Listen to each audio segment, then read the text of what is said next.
So God called you to marry a prodigal. He called you to marry someone that doesn't really know him very well. A lot of people don't understand this because a lot of people have the regular love story where they met in church. The person was already on their way to be a pastor. The person was already on the way to knowing who God was. You know, their establishment was already set. But there's some people, right, that are like Hosea in the Bible that are called to marry the prostitute.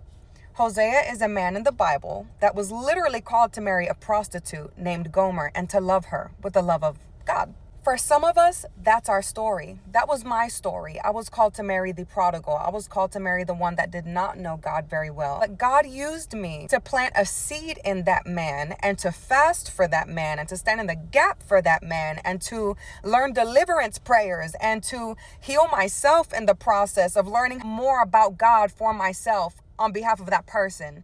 If that makes any sense, you can't help but to get closer to God if all you're doing is, well, praying and seeking deliverance and learning about the kingdom of God. A lot of people won't understand. I get comments all the time saying, no, you're wrong. When God sends someone, they're going to know all the scriptures. They're going to be riding on the back of a horse. They're going to be that man of valor.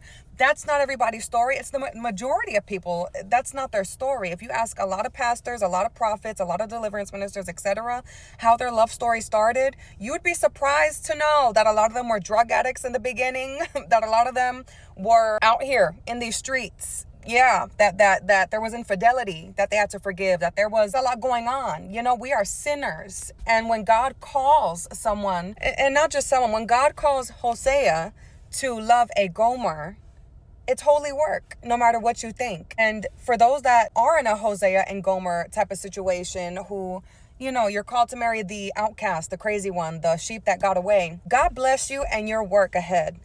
God bless your soul because you are literally being an extension of Jesus Christ's body. You are being his hands and feet. It's hard, it's lonely, and it's ghetto. But at the end, you wouldn't even believe the man that I met versus the man I got right now.